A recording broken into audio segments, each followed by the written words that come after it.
Renato Gaúcho apresenta A Força do Amor.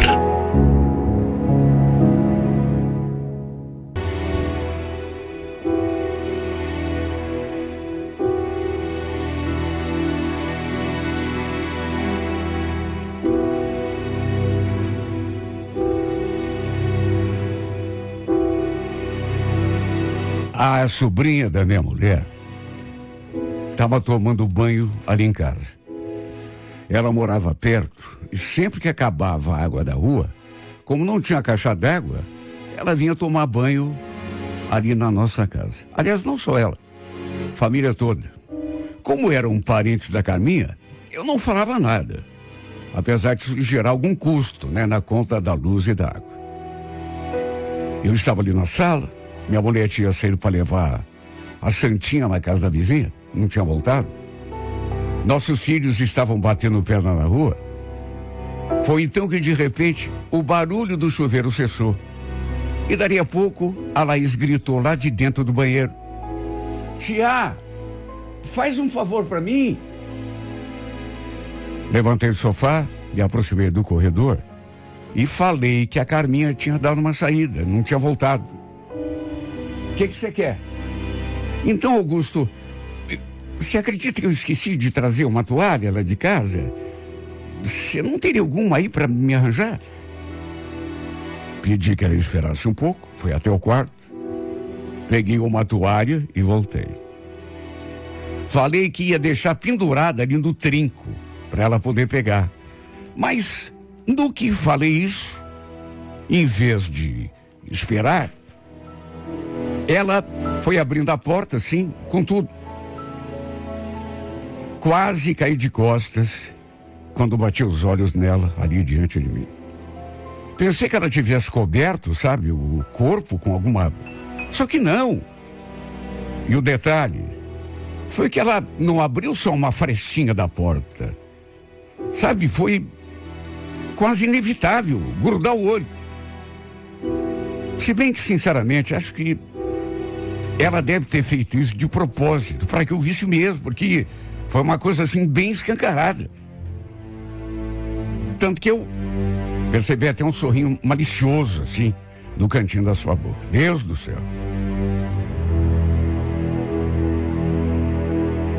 Olha, parecia, repito, que ela tinha feito de propósito, com a clara intenção de me deixar naquele estado.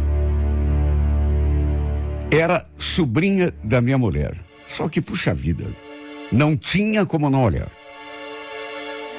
Até que demorou alguns segundos, ela pegou a toalha e fechou a porta de novo.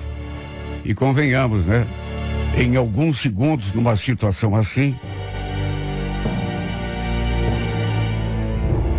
fiquei até meio desnorteado depois, sem acreditar no que tinha acontecido. Depois ela fechou a porta, voltei lá pro meu sofá, mas é claro, não consegui pensar em mais nada. A imagem do corpo dela ficou ali gravada na minha retina. Dali a pouco, minha mulher chegou da rua e praticamente na mesma hora, a Laís também saiu do banheiro. Essa sobrinha da minha mulher devia ter uns 21 anos, 22, sei lá, e vivia ali em casa. Ela e a Carminha eram muito próximas. Até onde eu sabia, não tinha namorado. Nem estava saindo com ninguém. E olha, cheguei a pensar, cara que namorar essa menina vai ter muita sorte, porque ela é realmente uma menina muito bonita. Eu não conseguia nem olhar para ela, porque fiquei meio sem jeito ali pelo que tinha acontecido. Já ela agiu como se nada tivesse ocorrido. Nada demais. Inclusive, agradeceu pela toalha. E nessa hora, chegou a me olhar assim com uma cara meio... Enfim, ela ainda ficou mais um tempo ali secando o cabelo. Depois, a Carmen foi passar um café para as duas tomarem. O fato é que depois desse bendito dia, sempre que eu a via, eu sentia aquele calor me consumindo. Não sabia se ela fazia alguma ideia do que acontecia quando eu a via daquele jeito, mas a verdade é que essa mulher começou a mexer com a minha imaginação. E toda vez que ela aparecia ali em casa, eu não conseguia desviar os olhos. Ela notava, naturalmente, até porque não é boba, né? Nada me tirava da cabeça que ela tinha feito aquilo de propósito, sabe? Como querendo realmente me provocar. Por isso, sempre que estávamos assim meio próximos, eu ficava olhando assim de um jeito malicioso para ela saber que mexia comigo. O tempo foi passando, nada aconteceu durante algumas semanas, até que um sábado, de manhã, minha mulher tinha saído com os meninos, tinha ido a uma loja ali mesmo no bairro, na avenida, e eu estava ali sozinho em casa. Eu, inclusive, me ofereci para levá-los de carro, mas ela preferiu ir a pé mesmo, assim olhando as lojas, procurando um lugar mais barato, e pelas tantas, escutei o barulho do portão lá fora. O portão sempre fazia um barulho assim característico quando alguém abria ou fechava. E de repente aquelas batidinhas na porta. Falei que a porta estava aberta, que a pessoa podia entrar. Adivinha quem era? Justamente a sobrinha da minha mulher. Aquela menina que andava deixando minha cabeça. Quando me viu, já foi falando: cadê a tia Augusto? Trouxe um empadão de frango que eu acabei de fazer para ela. Falei que ela tinha saído com os meninos, tinham ido ver uns tênis para eles, e ela quis saber se ela ia demorar. Como a Carminha não estava, pensei que ela já fosse tomar o seu rumo, mas não. Voltou ali para a sala, se aproximou, sentou do sofá ali do meu lado, quis saber o que estava passando na televisão, sabe, começou a conversar. E ela ficou ali, depois em silêncio, prestando atenção na TV, esperando minha mulher chegar da rua. Pensa no clima de constrangimento, pelo menos na minha parte. Vez ou outra a gente se olhava, ela dava um sorrisinho, até que pelas tantas ela falou: sabe, faz uns dias já que eu tô querendo te perguntar uma coisa, Augusto. Ué, pergunte, o que é? Ela riu quando eu falei que ela podia perguntar.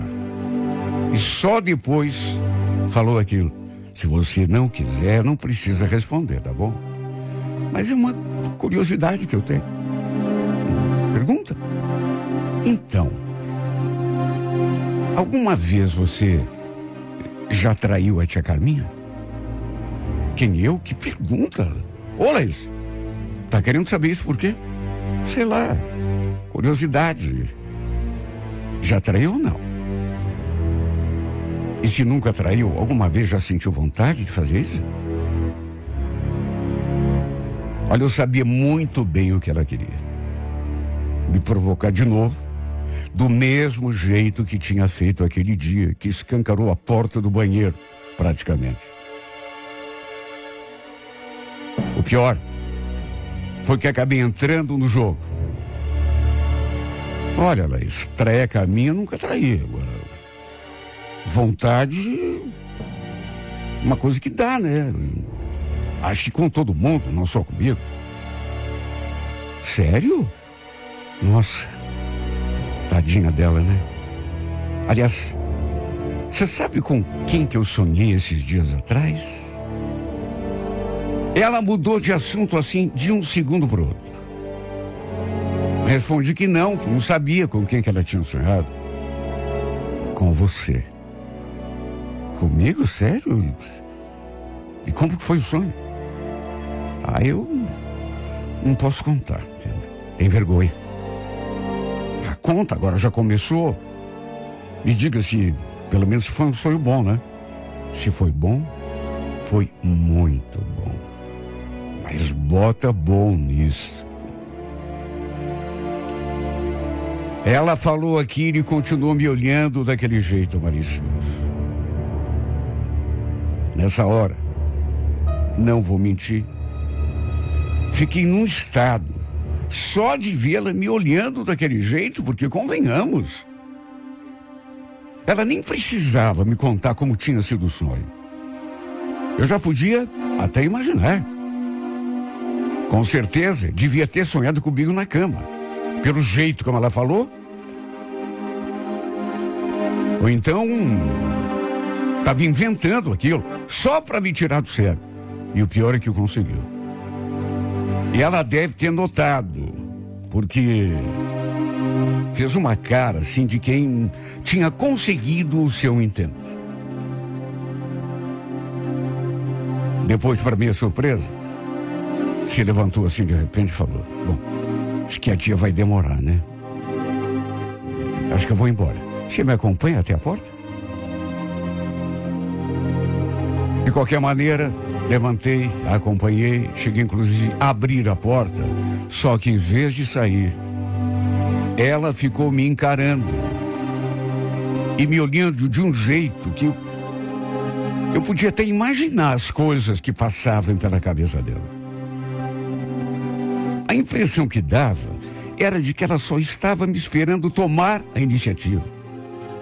E foi no impulso que eu acabei fechando aquela porta. Até porque, naquelas alturas, eu já estava me sentindo tão... Sabe, eu tenho até vergonha de falar, mas... De repente fechei a porta.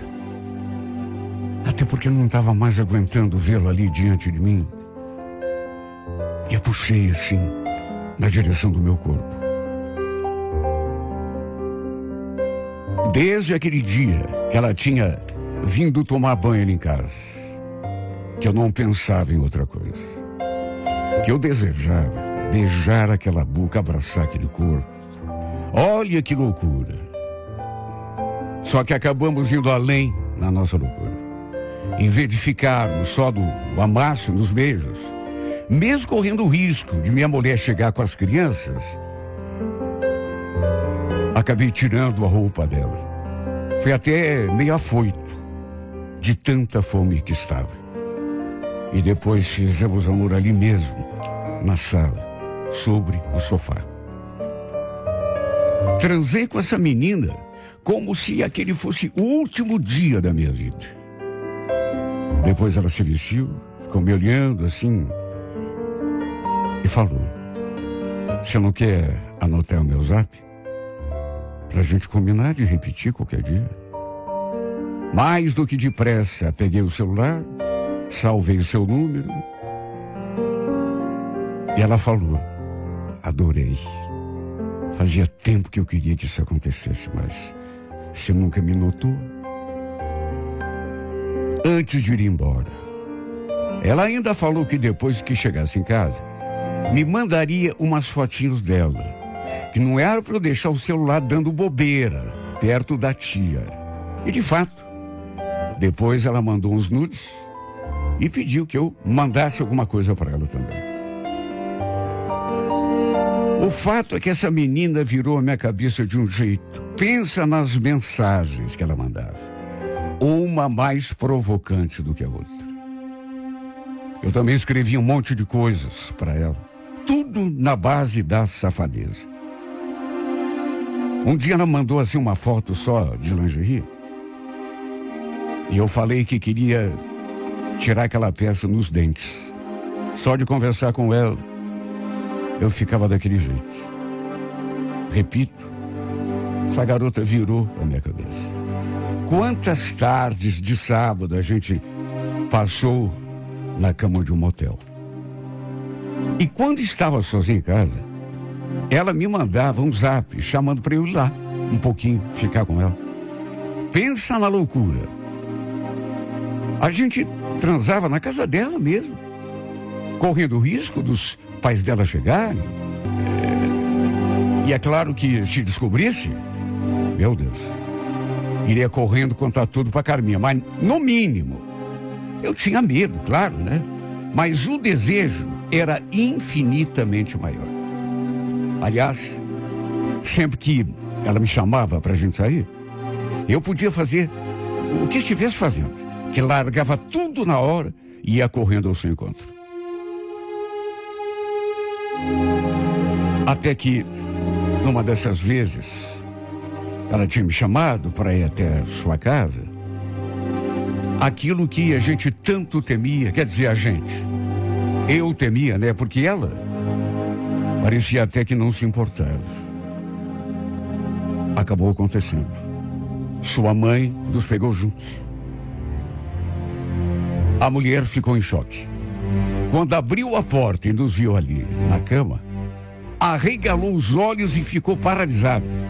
Não moveu um músculo. Pensei que fosse dar um troço na mulher. Depois deu um passo atrás, fechou a porta e dali do corredor. Ela falou: "Se vistam. Depois venham conversar comigo aqui." Dava para ouvir ela resmungando, só que não dava para entender nada. Pensa na minha cara. Devo ter empalidecido. E a Laís, naturalmente, ficou também, né? Em resumo, eu não consegui nem olhar para a Rita depois que fomos lá para a sala. Fiquei ali de cabeça baixa, coração querendo explodir dentro do peito. Ela falou um monte. Chegou a perguntar se eu não tinha vergonha na cara. Quis saber desde quando que aquilo vinha acontecendo. E a Laís foi logo dizendo que tinha sido só aquela vez. Mas que nem tinha dado tempo de acontecer nada, porque ela tinha chegado bem na hora. A Rita retrucou: "E você quer que eu acredite nisso, Laís? Você é outra que não tem um pingo de vergonha na cara." Ela xingou nós dois, e muito. Eu, naturalmente, fui o que mais escutei. E no fim, ainda falou aquilo: "Olha, eu só não conto pra Carminha o que você andou aprontando, Augusto, porque eu não quero que uma tragédia aconteça em família. Mas se eu souber que você andou atrás da minha filha de novo, o bicho vai pegar pro teu lado, viu? Eu conto não só pra Carminha, mas pro pai da Laís também. E com ele eu te garanto que a conversa vai ser bem menos agradável do que essa."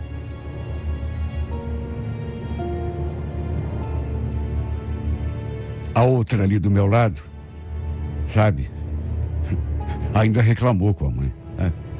"Ai, mãe, a senhora fala como se eu fosse uma menina de 15 anos. Eu já tenho 20. Cala a boca, Laís. Não fala mais nada. Não quero nem ouvir tua voz. E chispa lá pro teu quarto.